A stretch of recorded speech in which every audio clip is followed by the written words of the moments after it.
Enjoy naman kayo sa mga pagkain na meron sila. At dahil nga pasta lover ako, ay umorder ako ng carbonara nila. We also order spam silog. May mga ibang food din sila at isasama ko rin ang kanilang menu sa video na ito. Nakakita kami ng magandang coffee shop na may magandang ambience at masarap ang food. Dito yan banda sa may tabi ng San Beda College at may katabi rin siyang restaurant na kung saan ang pangalan ay Chubby Chicken. Kaya kami nasa Manila dahil inaantay namin matapos ang permanent zirconia ng aking asawa. So habang nagpapatay oras kami ay dito kami tumambay sa Beanbox. Pagpasok mo pa lang ay magugustuhan mo na ang ambience ng kanilang lugar. Air condition ang area at marami kang pwesto na pagpipilian.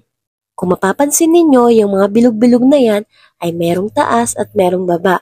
Kumbaga, pwede kang mamili kung dyan ka sa may baba or dun ka sa may taas na area. Each area is kasya ang 4 hanggang 6 na persons. Tapos, pwede mo ring upuan yung mga unan na available. They have study table and also have socket. Napaka-student friendly naman talaga. Nung pumasok kami ay kaunti lamang ang tao dahil medyo maaga pa naman po. At ito ang napili naming area, yung H6.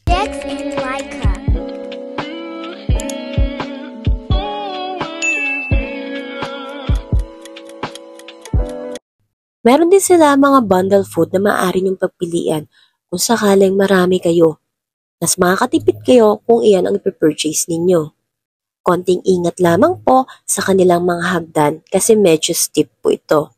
Maaari niyo namang iwan ang inyong mga shoes sa may bandang baba or kaya naman ay ilagay ninyo ang mga shoes niyo sa may hagdan. They also have comfort room for male and female and malinis po ito. At ito namang area na ito ay good for event. Maraming tao din ang pwedeng maging capacity nito. Nakasarado naman ang area na yan lalo na't hindi naman siya i-occupy. Malinis at tahimik ang coffee shop. Kung ikaw ay isang estudyante, magandang mag-study dito.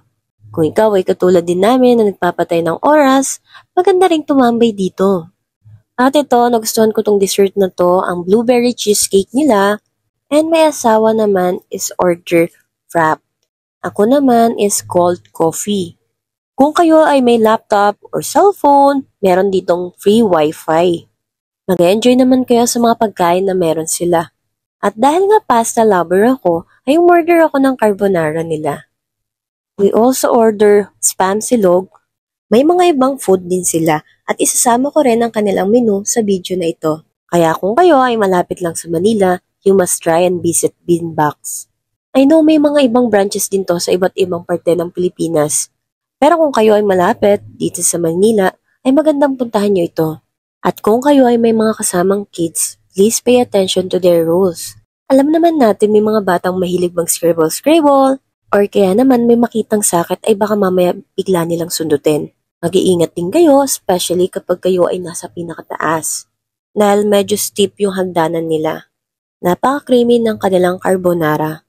At ang sarap din ng toasted bread na kanilang tinerno dyan. Kapag kami ay bumibisita ng aking asawa sa coffee shop, ay madalas umorder kami ng pasta, especially carbonara, kapag nakita namin ito sa menu. Marami din silang food na may offer. They also have Korean ramyeon. I will post it on our screen ang mga menu nila para nang sa ganoon ay magka-idea kayo once you visit Manila at madaanan nyo ang Beanbox. Kung ikaw naman ay medyo inaantok, marami akong nakitang mga estudyante dito at hindi mga estudyante na nakahiga at nagpapahinga. Huwag kayong mag-alala dahil tahimik naman ang coffee shop na ito at paniguradong matatapos ninyo ang inyong mga research or kaya makakaidlip at makakapagpahinga kayo.